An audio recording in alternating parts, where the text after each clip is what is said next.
Buena jornada para todos, bienvenidos. ¿Cómo les va? Vamos a iniciar hoy esta agenda abierta hablando de Venezuela. Autoridades judiciales de este país enviaron carta al Congreso de Estados Unidos por Operación Gedeón. Nos preguntamos, ¿están en Estados Unidos interesados en buscar la verdad? Allí el interrogante. Vamos a avanzar también, tenemos espacio en Twitter y en Instagram, así que a partir de este momento empezamos a tratar de ganarle la batalla al tiempo para sumar la mayor cantidad de información que podamos en pantalla, ¿de acuerdo? Vamos de una vez entonces a revisar los hechos. El gobierno de Venezuela presentó nuevas pruebas en torno a la denominada Operación Gedeón, que vinculan a bandas criminales de Colombia. En declaraciones a la prensa, el vicepresidente sectorial de comunicación, Jorge Rodríguez, presentó además parte del testimonio grabado del mercenario estadounidense Luke Denman, confirmando los nexos del diputado opositor Juan Guaidó con la empresa Silvercorp. Donald Trump chose Silvercorp to carry out military actions against Venezuela? I don't think Donald Trump chose Silvercorp. I think Juan Guaidó chose Silvercorp. Why? Because he believed that Jordan Goudreau had close ties with Donald Trump and the United States government. Do you think they have chosen Jordan Goudreau because of his proximity to Donald Trump? Yes, it would seem that that's the impression that Guaidó has. Jorge Rodríguez denunció que existe una relación directa entre la banda de los Pachenca con la incursión registrada en costas venezolanas. Afirmó que esta organización criminal que controla toda la costa norte de Colombia también está relacionada con el King López, alias Doble Rueda, uno de los proveedores de armas a los desertores venezolanos. Los testimonios señalan además que por orden de Guaidó se logró el desplazamiento y la dotación de armamentos a los que participaron en la incursión militar, al develar que en Riohacha fueron entrenados varios mercenarios y desde La Guaira partieron hacia Venezuela para ingresar al país. En ese sentido, el ministro Jorge Rodríguez afirmó que sectores de la Fuerza Armada colombiana alertaron sobre los planes conspirativos dirigidos contra el pueblo de Venezuela. En ese sentido, el gobierno bolivariano precisó que las pruebas sugieren que Guaidó utilizó el narcotráfico para tratar de perjudicar al desertor Antonio Sequea y a Víctor Pimienta, demostrando que existían profundas rencillas entre Clíbar Alcalá y Guaidó y otros participantes en el plan mercenario.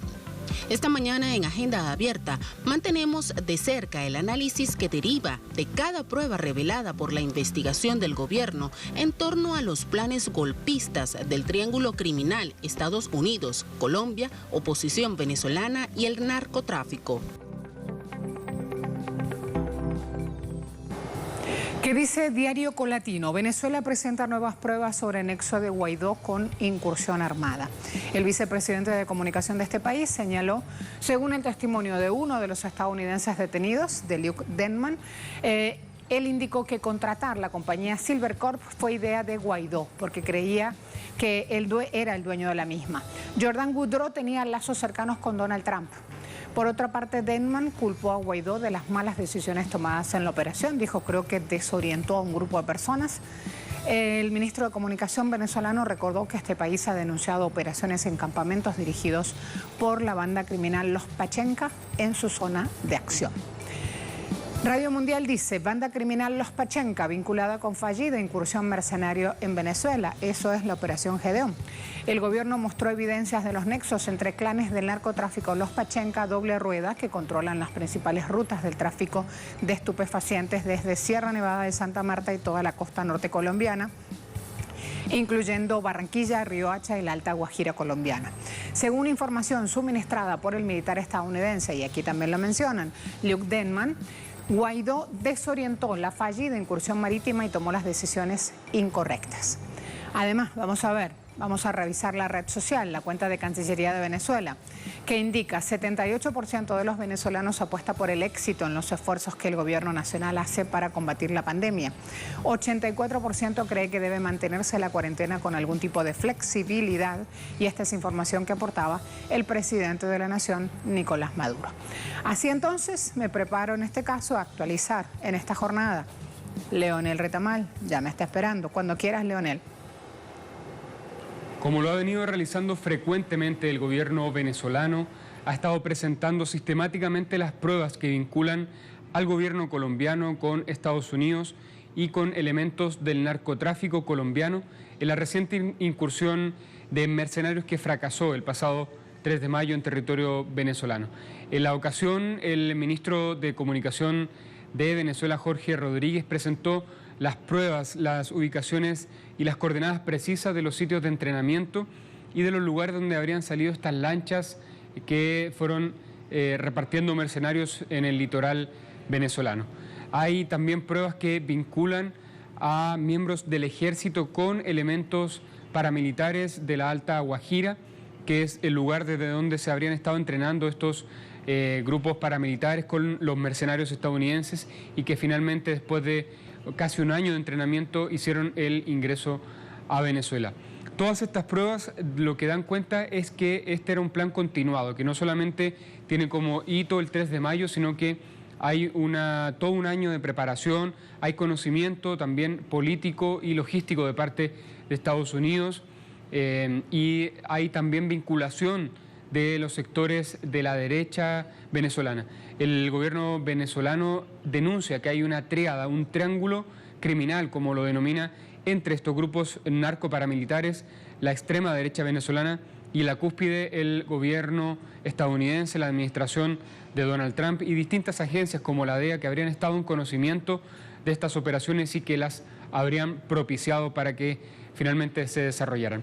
Hay vinculaciones que datan desde el 23 de febrero, grabaciones de audio que presentó ayer el ministro de Comunicación, que dan cuenta de cómo durante todo este tiempo se estuvo planificando los desertores, por ejemplo, de la Fuerza Armada Nacional Bolivariana, que pasaron a territorio colombiano el 23 de febrero del año pasado.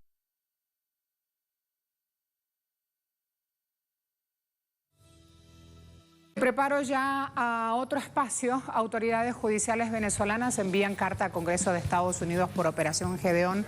Decimos en Twitter y preguntamos si en Estados Unidos están interesados realmente en buscar la verdad. Y ustedes van respondiendo. A ver, vamos a ver justamente cómo se mueve la pregunta, sobre todo con las participaciones. A las 8 de la mañana, cuando recién en redacción hacíamos esta pregunta, ya se empezó a generar esta cantidad de votos, 306 votos.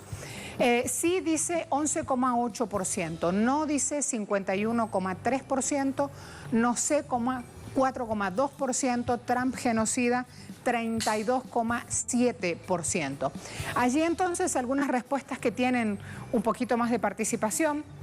Hay una de las personas, Odiseo, que comenta: esa carta debe ser enviada a las representantes demócratas Alexandria Ocasio-Cortez, Ilhan Omar, Tlaib y Ayanna Pressley, que tienen en la mira a Trump. Las cuatro fantásticas son vitales en esta estrategia. Miren cómo los propios usuarios van justamente comentando qué es lo que pasa. Y allí hay otro comentario también muy adverso que suma Imar, y siempre es bueno ver esos comentarios adversos, si vienen de dentro del territorio nacional o si son de venezolanos que con la comodidad de residir en el exterior se pronuncian, u otras personas que no siguen los hechos de cerca y van leyendo los titulares de la prensa internacional. Así entonces me preparo a revisar participaciones. Vamos a ver qué es lo que viene a continuación en el espacio de análisis que abramos. Aquí los espero. Siempre es muy interesante dialogar con Orlando Romero Harrington, porque justamente nos apuesta como analista internacional, nos pone a pensar, nos pone a abordar otros puntos de vista, nos da información adicional. Así que aprovechen este espacio de análisis que abrimos a continuación. Orlando, ¿cómo te va? Buen día. Hola Marcela, ¿cómo estás? Buen día para ti, para tu audiencia, para esa audiencia de Telesur, probablemente el canal más libertario de todo el planeta Tierra. Y no quiero exagerar cuando digo que a lo mejor es uno de los más combatidos también en este momento, pero aquí estamos, firmes Firmes y claros con la obligación de esta ventana comunicacional que tenemos abierta. Orlando, hay algo importante aquí. Cuando hablamos la vez anterior, hablábamos de cómo recién empezaban a aparecer las declaraciones de los estadounidenses detenidos en Venezuela. Empezábamos a abrir la caja de Pandora. Cada vez tenemos más elementos que muestran justamente la importancia que había que darle desde un principio a esta operación Gedeón, que hoy decimos fallida, pero que la cantidad de hilos y de tentáculos que va mostrando realmente nos llevan a pensar en el terreno en el cual estamos metidos. Bueno, con el tema de la operación Gedeón y lo que está pasando en Colombia, probablemente lo que pasa en Colombia haya que analizarlo desde varios puntos de vista, Marcela, tal cual tú dices. Primero, que fue una operación cantada, diríamos. El gobierno venezolano ha demostrado una gran capacidad de contrainteligencia para proteger los intereses de la República y era básicamente una operación cantada, una operación con una jugada al descubierto y una operación que inclusive fue notificada al gobierno de Colombia, a la opinión pública por parte de funcionarios del gobierno venezolano 3 meses antes. Estamos hablando de una información que se manejaba a nivel diplomático y a nivel militar en Venezuela y que se hizo pública y notoria en los medios de comunicación y además que fue referida a gobiernos extranjeros desde hacía 3 meses. Entonces, probablemente esa sea la primera característica de lo que está pasando en Venezuela. La segunda característica es probablemente no le puede ir peor a Iván Duque en este momento. Dentro de la lista de las cosas terribles y nefastas que le han pasado al señor Iván Duque en el ejercicio de la gobernatura del país colombiano, hay que decir que el mismo Donald Trump lo ha responsabilizado por el aumento del narcotráfico. En marzo pasado, no sé si tú recordarás que reventó un escándalo sobre la compra de votos por parte de alias El Ñeñe. Era un narcotraficante con vinculación pública al presidente colombiano, que le colaboró además durante su campaña electoral. Esto demuestra, además de que el presidente Donald Trump lo haya acusado de que en su legislatura, en su mandato, en su ejercicio del poder haya aumentado el narcotráfico, entonces ahora también está acusado de compra de votos y de asociación con el narcotráfico, pero eso no queda allí. Cuando todavía no terminan de aflorar las informaciones y las consecuencias de la operación Gedeón, uno de los capturados señaló que Doble Rueda, un jefe narcotraficante cuyo pedido de extradición por Estados Unidos ocurrió en diciembre, opera desde su finca en territorio colombiano sin clandestinidad, es decir, públicamente, de una manera, digamos, hasta notoria. Entonces, además de la asociación con el narcotráfico, también tenemos la participación de la DEA, un organismo de inteligencia y un organismo de seguridad que pertenece al gobierno de Estados Unidos. Y no solamente eso, entonces hay videos, el ministro de Comunicación de Venezuela, Jorge Rodríguez, divulgó varios videos de las delaciones de los militares capturados, que hablan de la relación en la operación con narcotraficantes. Y además se hicieron públicas las coordenadas en donde funcionan los campamentos. Entonces estamos hablando de probablemente un gobierno totalmente comprometido con la droga y comprometido con el narcotráfico. Pero es que además, recientemente en la ONU, cuando Venezuela llevó el caso a la ONU, ha quedado demostrado que, primero, Colombia es un país satélite de Estados Unidos que sigue las directrices y sigue órdenes desde el Pentágono, y 2, que es probablemente la mayor granja de droga del mundo, Marcelo. Y ahí vienen ahora, en pleno desarrollo, conocimiento de los hechos, las implicancias también en terreno internacional, en un momento en donde en Venezuela se espera el arribo de 5 transportes marítimos que vienen cargados desde Irán con gasolina para Venezuela. Hablemos también de ese nuevo elemento que cambia el tablero de la geopolítica, y no estoy hablando solamente del Caribe, estoy hablando de una geopolítica global. Sí, evidentemente estamos en un momento de relaciones muy tensas entre las fuerzas del poder hegemónico que la constituyen en este momento, las amenazas navales que tiene Estados Unidos en las costas venezolanas y también las bases militares que rodean a Venezuela desde Colombia, y la base militar que se está construyendo en territorio de Guyana a partir de los esfuerzos del gobierno británico, del Reino Británico. Pero yo creo que básicamente si nosotros nos ponemos a analizar toda la relación internacional que se está tejiendo en este momento contra Venezuela, la posición en la que quieren colocar a Venezuela, siempre caeremos y siempre pasaremos por Colombia, puesto que Colombia es el principal aliado de Estados Unidos, es decir, del imperialismo estadounidense, para ejecutar sus acciones a nivel local, ¿no? Entonces, volviendo un poco a lo de Colombia, no se puede negar, Marcela, que Juan Guaidó se desplazó por Colombia en aviones de la Fuerza Armada colombiana. Es un hecho público y notorio. Además, es un hecho público y notorio que vecinos y el alcalde de Villa Rosario se quejaron de ejercicios militares en hoteles con apoyo del ejército colombiano. Esto no es un dato público, pero esto está referido por varios analistas colombianos en varios programas de radio, sobre todo en la revista Semana.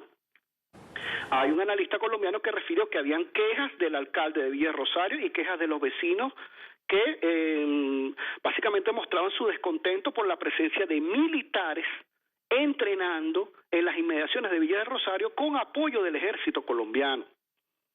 Entonces, importante esto, porque la operación militar de los mercenarios de la operación Gedeón era de conocimiento público de los habitantes de Colombia, incluso era difundida por redes sociales. Hay pruebas de eso. Todo esto conlleva a decir que Duque y Uribe están obsesionados con la caída de Maduro y la política exterior de Colombia no habla de Colombia, no habla ni siquiera de los logros, de los aciertos o los desaciertos de la República Colombiana, habla de Venezuela. Entonces, todo esto redunda en lo militar y allí conecto con lo que me estás pidiendo sobre Irán y sobre la tensión que existe ahorita en base a un supuesto ataque a Venezuela. El efecto de la operación Gedeón en Colombia no es político porque el gobierno colombiano ni el presidente Iván Duque jamás van a reconocer su actuación dentro de la operación Gedeón. Su nombre lo dice, fue una operación Task Force, una operación de mercenarios, una operación en donde si se tiene éxito se reconoce el éxito, pero si no se tiene éxito, chao, chao, chao, cheo, nunca te he visto. Entonces, el efecto de esa operación Gedeón en el plano político colombiano no va a tener mucho efecto, pero sí lo va a tener en el plano militar, porque hay sectores militares que perdieron la confianza en la política de confrontación de Iván Duque contra Venezuela. Eso es un hecho. Esos mismos sectores, por ejemplo, Marcela, se encuentran aún contrariados porque Iván Duque les negó el voto electoral. Iván Duque le negó el voto electoral a los militares. Y además que los desplaza y los denigra en su condición de demócratas y participantes de un sistema democrático en estos momentos cuando salen a la luz supuestos casos de espionaje, de persecuciones a funcionarios públicos y a personajes públicos, sobre todo a personajes públicos que contrarían la línea de la Casa de Nariño. Iván Duque entrega la cabeza de los militares participantes, sabiendo que no hay un militar dentro de esas operaciones o dentro de esas instituciones de alto grado, como son las instituciones de espionaje y de contrainteligencia, que no haga nada de manera independiente, sino que sigue órdenes probablemente del mismo presidente de la República. Pero Duque no le tiembla el pulso para entregar a los militares, para denigrar a los militares, y eso es algo que se puede revertir en este momento, sobre todo en un momento en donde Iván Duque presenta probablemente el hándicap más bajo de todos los presidentes de América Latina. En este momento estamos hablando de un presidente que se ha venido debilitando en los últimos 3 meses. Las protestas populares que ha sufrido Iván Duque dentro del territorio colombiano son inéditas en probablemente 30 años. Entonces, con la población en contra, con los militares en contra, con un escenario internacional bastante complicado, por ser precisamente uno de los bastiones de la instalación de la guerra dentro del continente, yo no creo que Iván Duque en este momento pueda ser una persona feliz, ejerciendo su mandato. Debe estar muy preocupado, y eso a nivel regional conviene a los intereses de Venezuela, puesto que Venezuela ha demostrado que en situaciones de tensión y situaciones de atentados al ejercicio de la democrática y a la figura del presidente de la República, la Fuerza Armada se cohesiona, el pueblo se cohesiona y pareciera que las implicaciones de una guerra contra Venezuela no son bien vistas dentro del ejército colombiano.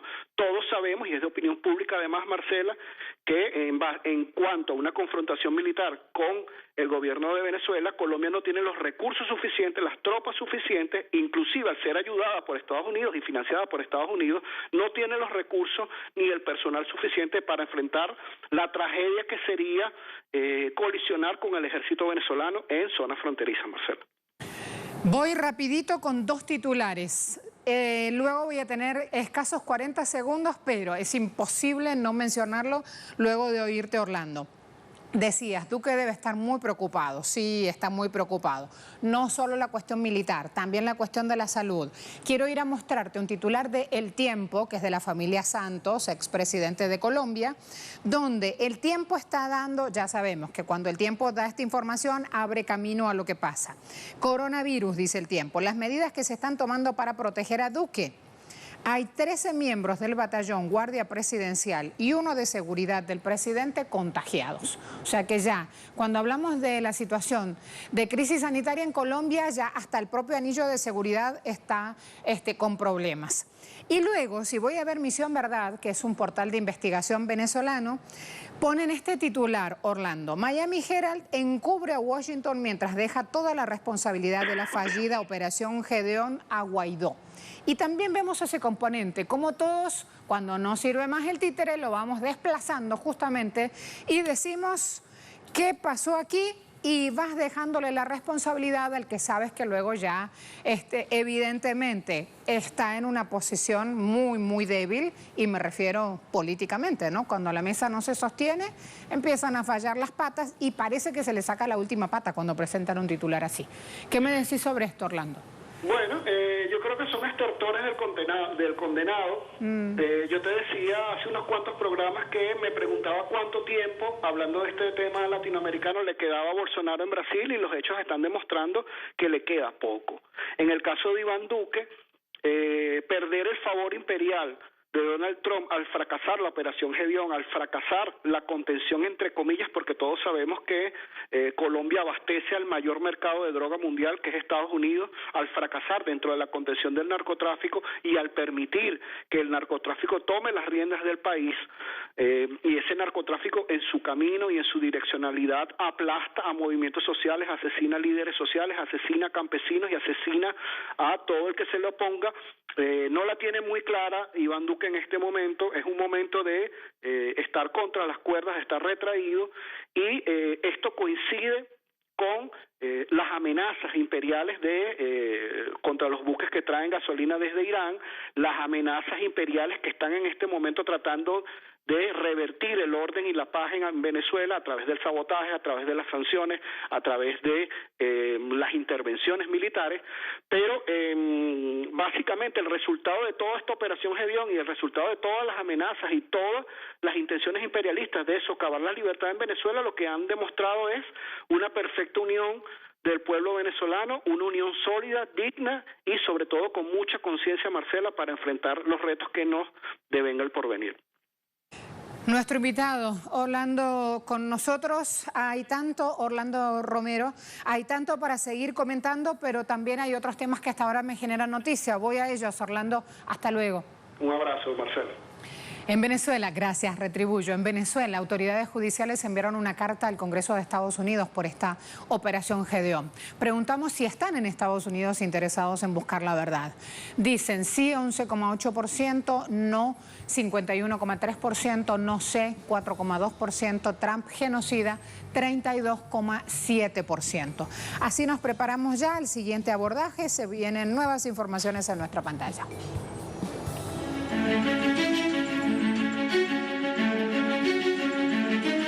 Este viernes vence el plazo de gracia para el pago de intereses de la deuda argentina y para que sus acreedores se adhieran a la oferta de canje de la deuda por más de 66.000 millones de dólares.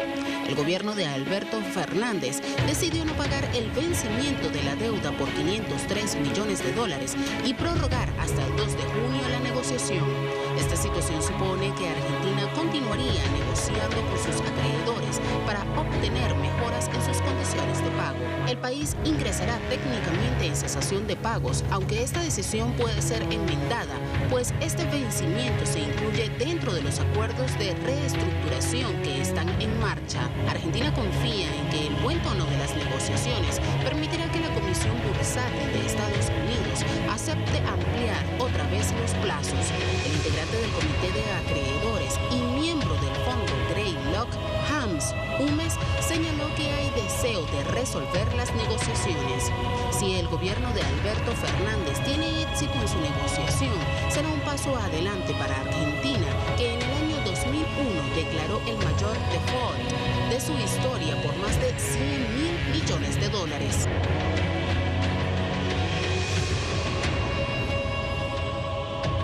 Si bien hay un compás de espera vigente de 10 días más para seguir dialogando, fíjense cómo la mediática internacional ya aprovecha y va sobre el gobierno de Alberto Fernández generando este tipo de titulares. La Vanguardia: Argentina entra en suspensión de pagos pero sigue negociando con sus acreedores.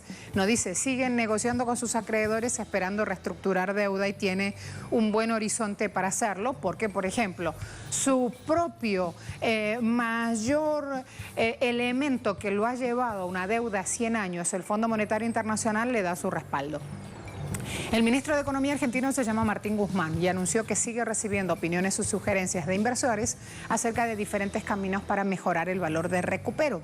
La nota insiste en alcanzar un pacto que tenga presente sostenibilidad de la deuda, una premisa reiterada por la Casa Rosada, que ha dicho que Argentina cree firmemente que una reestructuración de deuda exitosa contribuirá a estabilizar la condición económica actual, lo cual no es poco en plena pandemia.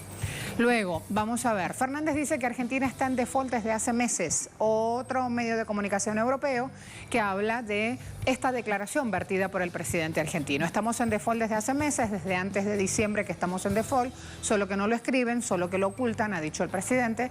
No vamos a someter a la Argentina a nuevos compromisos que no podamos cumplir. Yo quiero que el mundo nos vea como un país honorable, que cumple compromisos y por lo tanto no vamos a hacer más de lo que debamos hacer para que esos compromisos que asumamos con nuestros acreedores no signifiquen una nueva postergación de nuestro pueblo. El enfoque permanente, continuo de Alberto Fernández de, en tiempo de pandemia, ayudar al que más lo necesita, porque tiene claro que esos acreedores, esos tenedores de bonos, sobre todo el fondo BlackRock, son componentes que actúan con la especulación como base. Desde la Ciudad de Buenos Aires, Juan Carlos Bartolota suma información. Juan, bienvenido. Desde algunos sectores interesados se planteaba este viernes como un día donde la Argentina podía llegar a caer en el default. Sin embargo, las autoridades de economía y el propio presidente Alberto Fernández se adelantaron a decir que esta situación ya venía de antes.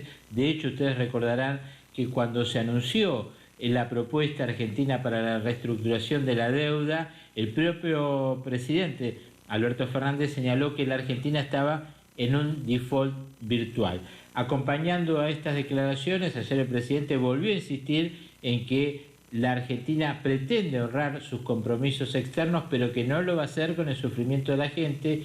Y a la par también, desde el Ministerio de Economía, se extendieron los plazos para la renegociación de la deuda para los primeros días del mes de junio. En este sentido, uno de los fondos más importantes de acreedores de deuda argentina han señalado y han pedido que de alguna manera se flexibilicen las condiciones para poder negociar con la Argentina esta deuda externa que tiene vencimientos por más de 60.000 millones de dólares. La situación entonces ahora se prolonga durante unos cuantos días para ver si se llega a un acuerdo que apareciera en el firmamento como una posibilidad cercana, dado que son los propios acreedores quienes están morigerando de alguna manera su endurecimiento que habían tenido en un principio cuando se rechazó justamente la propuesta que había presentado en conferencia de prensa el presidente Alberto Fernández, acompañado de su ministro de Economía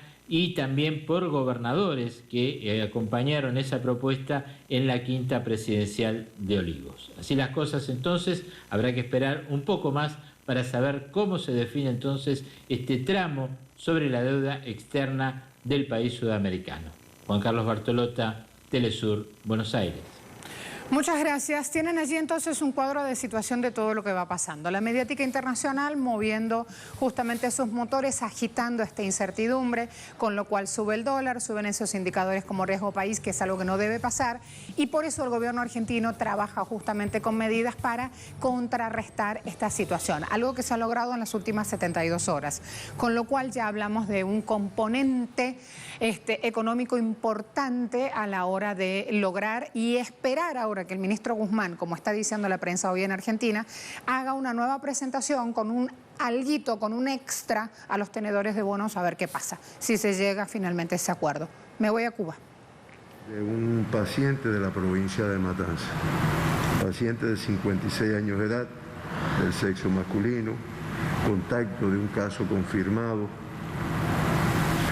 con antecedentes de enfermedades como hipertensión arterial, diabetes mellitus, una insuficiencia renal crónica grado 4, que llevaba unos días ingresado en el hospital militar Mario Muñoz Morroy de la provincia de Matanzas. Ayer lo dimos como uno de los pacientes, como el paciente crítico que teníamos en el día de ayer. Y después de una estadía en la sala de terapia intensiva, hizo un grupo de complicaciones, un edema agudo del pulmón, fue necesario hemodializarlo en 2 ocasiones y lamentablemente realizó un paro cardiorrespiratorio del cual no fue posible reanimarlo. Reitero nuestras condolencias a todos los familiares, compañeros y amigos del paciente que tenemos que informar hoy como fallecido. De esta forma, en nuestro país quedan ingresados en los hospitales un total de 669 pacientes, 3 se mantienen en vigilancia, sospechosos 464 y confirmados 202. En la atención primaria de salud, 1.790. Las personas que nos siguen y van llevando la cuenta, fíjense que de cifras que llegaron a estar en 1.000, en 2.000, entre pacientes ingresados, sospechosos, en vigilancia en la atención primaria de salud, pues son cifras que van disminuyendo en la medida que el número de casos también va disminuyendo. Ayer se estudiaron 1.880 muestras para el diagnóstico de esta enfermedad en los laboratorios de biología molecular del Instituto de Medicina Tropical Pedro Curí, 697. En el laboratorio del Hospital Hermanos Jamejeira realizó un esfuerzo ayer grande y procesaron 326 muestras. En el laboratorio del Centro Provincial de Higiene, Epidemiología y Microbiología de Villa Clara, 293. En el de La Habana, 282. Y en el de Santiago de Cuba la misma cantidad, 282.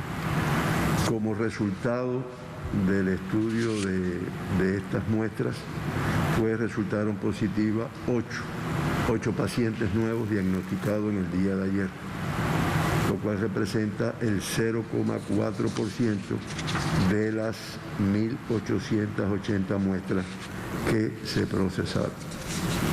De esta forma, en Cuba se acumulan 90.911 muestras realizadas y 1.916 positivas. El 2,1% de las muestras procesadas en Cuba han resultado positivas a la COVID-19. Hago un paréntesis porque varias personas, incluyendo entre los comentarios de Cuba Debate, insisten en que después, cuando veamos el número de casos por provincia, las orientales tienen esa cifra porque tal vez no estén estudiando la cantidad de pacientes que se estudian en las provincias que tienen más casos confirmados. Eso vamos a traer el análisis de muestras procesadas en cada uno de los territorios y se darán cuenta de que no es así, porque se estudian en dependencia de contactos sospechosos riesgos epidemiológicos por personas que han llegado del exterior y es proporcional a eso. Lo que sí nosotros evaluamos es que no se quede ni un contacto sin estudiar, ni un sospechoso, ni un caso con una enfermedad respiratoria grave, ni un caso fallecido por una enfermedad respiratoria aún sin ser COVID, lo que está establecido en el protocolo. Eso es uniforme en toda Cuba. Hay provincias con más riesgo y otras con menos riesgo. Y hay provincias con más población y otras con menos población. Pero de lo que sí podemos decir es que en todas se estudia el número proporcional a estos grupos de riesgo que estamos analizando.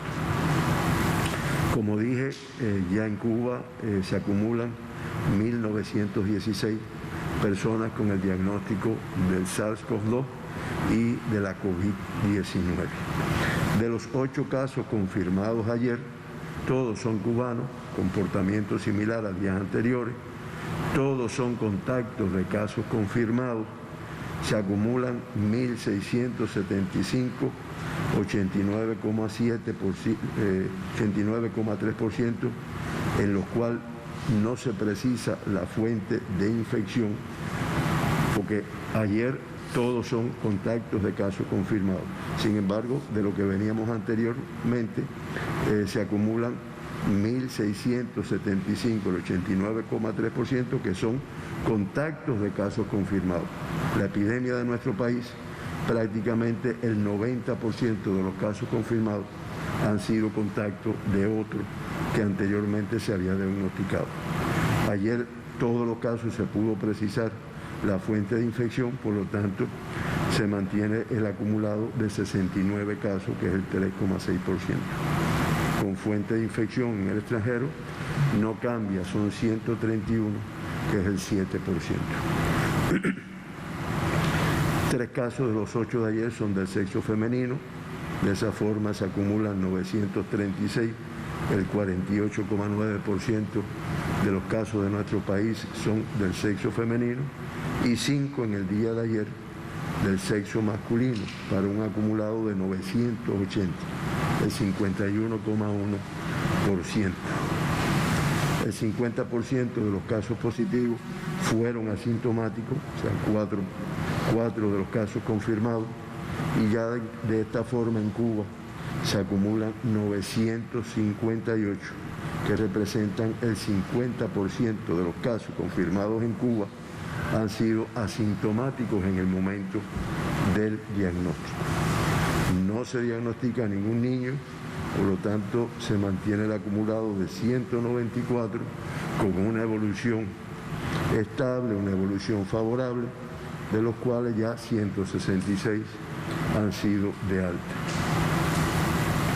El grupo de edad más afectado, de los 8 diagnosticados ayer, es el de 40 a 60 años de edad, con 6 de los 8 confirmados, el 75%, y por provincias, los 8 casos diagnosticados en el día de ayer, 5 pertenecen a La Habana, al municipio Habana del Este y 10 de octubre, con 2 cada uno, 1 al municipio Arroyo Naranjo y 3 al municipio Matanza, los 3 del municipio, a la provincia Matanza, perdón, los 3 del municipio Matanza.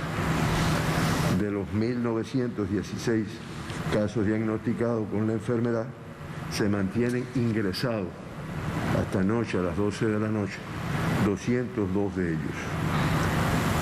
198, o sea, el 98,01%, tienen una evolución clínica estable. O sea, disminuye el número de casos confirmados ingresados, teniendo en cuenta las altas que se han dado, las cuales vamos a mencionar, pero además hay que decir que el 98,01% de estos casos que están ingresados tienen una evolución clínica estable. Lamentablemente se acumulan 81 fallecidos, incluyendo el del día de ayer. Eso le da a Cuba una letalidad del 4,2%. Se mantiene en la posición en el mundo del lugar número 15 O sea, hay 14 países que tienen una letalidad superior a la de Cuba. En la región de las Américas, la letalidad en la región de las Américas es 5,94% y 12 países de la región tienen una letalidad por encima de la letalidad de la región, o sea, de 5,94%. Siempre mencionamos los 2 extranjeros que se evacuaron y en el día de ayer se dieron 28 altas. Como se dan cuenta, volvemos a tener indicador favorable en la evolución, volvemos a tener más altas que ingresados. 8 ingresados, 8 diagnosticados y 28 altas en el día de ayer.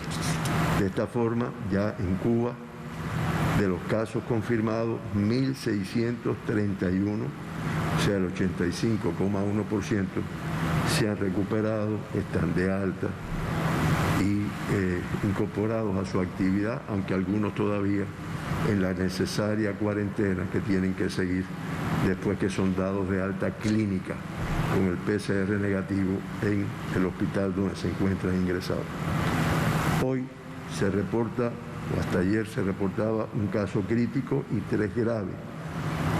La misma cantidad de críticos y un grave menos que el día de ayer.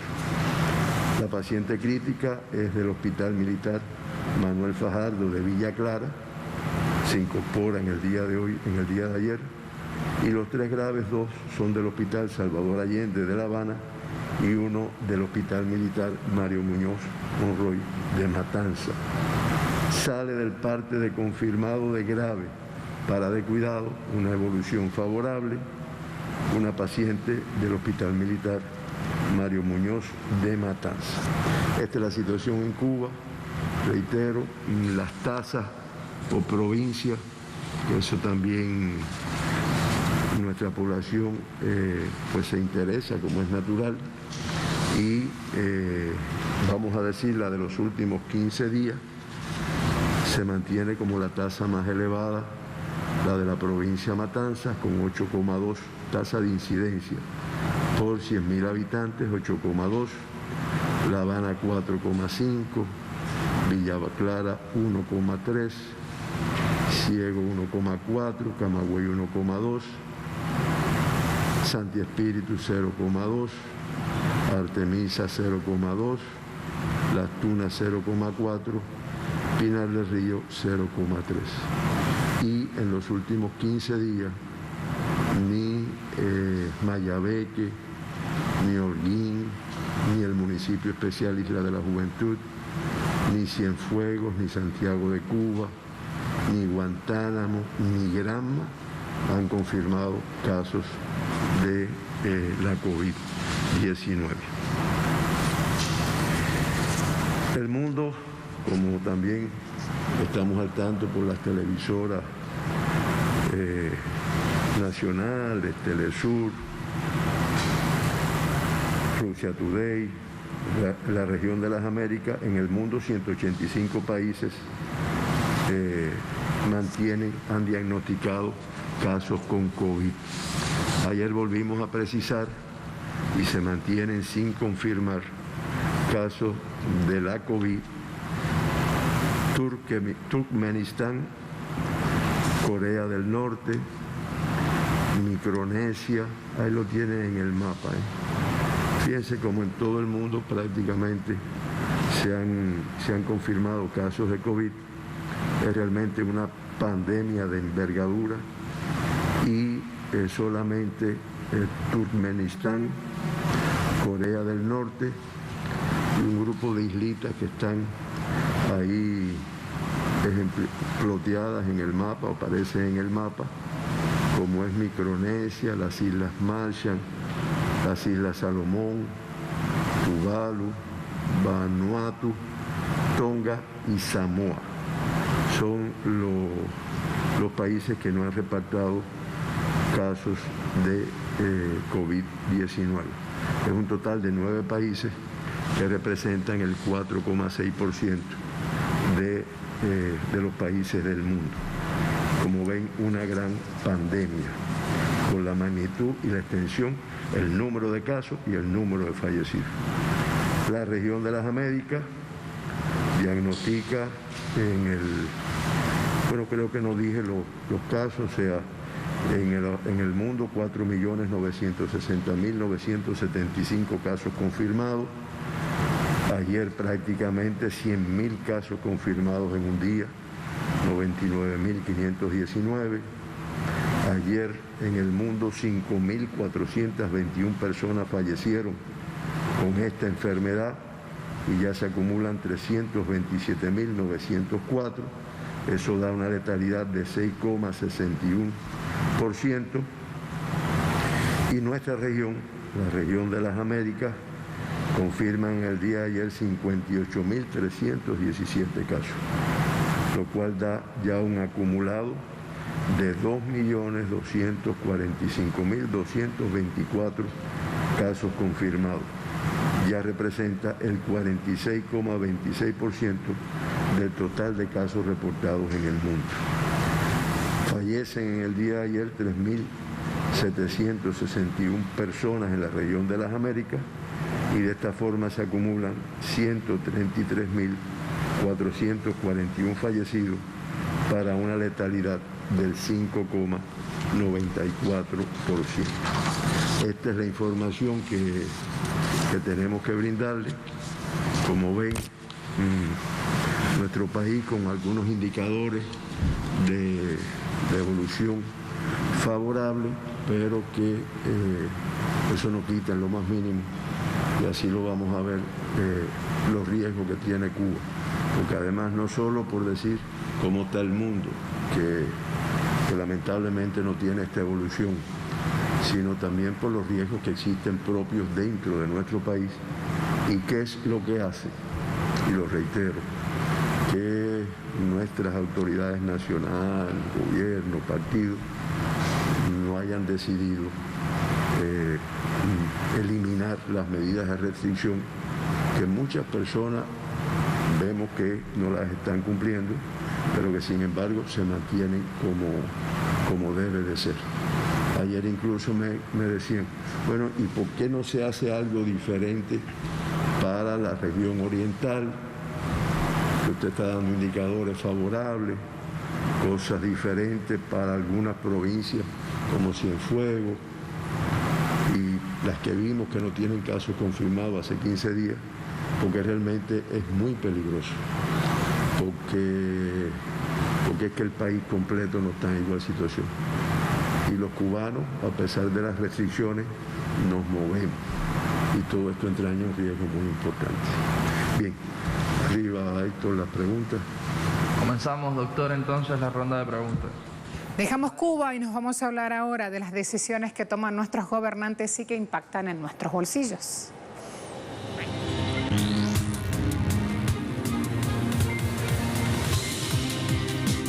El Tesoro Público en España anunció que aumentará este año su emisión de deuda a unos 100.000 millones de euros. Un aumento que, dicen las autoridades, se debe a la revisión del programa de financiación en plena pandemia. Esta necesidad de financiación se elevó a casi 297.000 millones de euros en contraste a los 196.000 millones estimados a principios de año.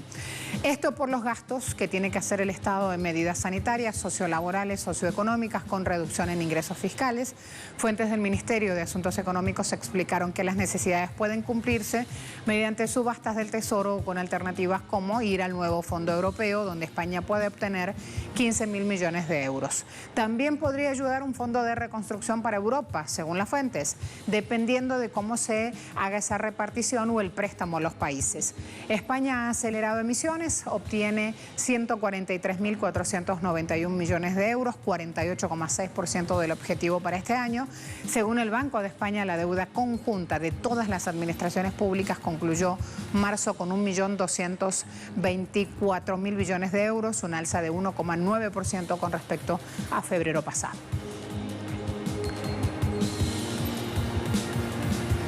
Hablemos ahora de este pronunciamiento del partido político Francia Insumisa. Sus autoridades llamaron a prohibir despidos en el contexto de esta pandemia que atravesamos. Hicieron referencia al cierre de fábricas de un constructor de vehículos, hablamos de Renault, incluida la cadena de ensamblaje en la planta de Flint. Salieron allí entonces autoridades sindicales y líderes políticos diciendo si Renault tiene la intención de despedir a sus trabajadores tendría que reembolsar el dinero que le dio el Estado para el desempleo parcial. También precisaron que las respuestas a la situación creada por la pandemia, respuestas del Estado, no pueden ser ni el despido ni la reubicación de empresas. Los rescates del gobierno a las compañías tienen que ser condicionados, están diciendo fuerzas laborales. Las empresas que reciban ayuda por parte del erario público no pueden traicionar a la patria. Esa es la postura de Francia insumisa. Copa Airlines aspira a operar al 40% de su capacidad a fin de año, luego de haber cerrado vuelos desde marzo por la pandemia. El presidente de la aerolínea dijo esperan operar al 10% para julio, 40% para diciembre. Recordó también que antes de esta situación COVID-19, Copa Airlines operaba con más de 100 aeronaves, estimaciones que serán posibles si Panamá levanta suspensión de vuelos internacionales para el 23 de junio, como lo establece la segunda prórroga aprobada por el gobierno. También el funcionario de Copa dijo que cerca de 30 aeronaves no van a volar más. 14 de Embraer y 16 de Boeing 737-700. Por esto, la empresa negocia con Boeing para la flexibilidad en las fechas de entrega de 71 aviones 737 MAX ordenados por Copa en 2015, de los cuales han recibido 6.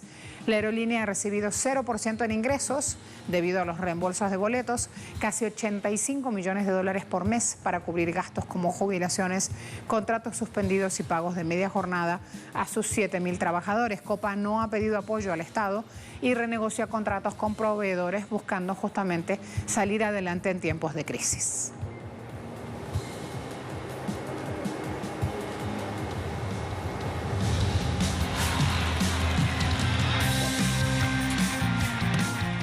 Hassan Al-Thawadi es el responsable de la organización de la Copa Mundial de Fútbol Qatar 2022 y ha dicho que el certamen servirá para unir al mundo tras esta pandemia. Si pensaba usted que no iban a ir por todo lo alto en este Mundial de Qatar 2022, no, mire estas imágenes. Son conscientes de que hay una situación sin precedentes para la humanidad, pero se preparan con todo. El objetivo inmediato es preservar la salud y la seguridad de los trabajadores implicados en la organización de la Copa Mundial. Apenas llegó la pandemia, a suelo catarí se tomaron medidas para que los efectos fuesen mínimos. También ha dicho este funcionario que la celebración del Mundial servirá para unirnos una vez que se ha derrotado plenamente el coronavirus. Las imágenes de los estadios son impresionantes. Vamos a ver ahora cómo Marlins y Miami ya entrenan preparándose para su campaña en el béisbol de las Grandes Ligas.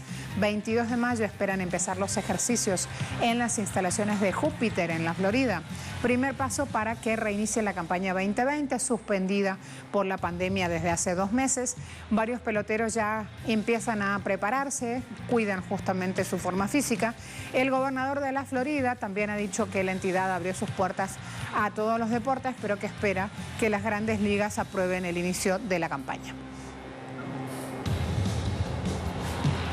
La Liga Griega de Baloncesto, llamada GEVA, confirmó que canceló su temporada. El título se lo dio a Panathinaikos, primer puesto en la clasificación al momento de suspender la competencia. La Liga Griega también aprobó eliminar descensos habituales y esto salva a equipos históricos, PAOK Salónica y Aris Salónica, de irse a segunda división. Es muy posible también que para la próxima temporada tenga 16 clubes en lugar de 14, porque si no hubo descensos y se mantienen esos 2 clubes, serán 16 de aquí en más. ¿Por qué es importante revisar esto? Bueno, porque lo que pasa en suelo europeo justamente va sentando precedente para que otros países vayan tomando decisiones de igual tipo. Les deseo un buen fin de semana. Vamos, fuerza. De a poquito vamos saliendo adelante. Si tenemos salud, el Creador se encarga de todo el resto. Los veo pronto.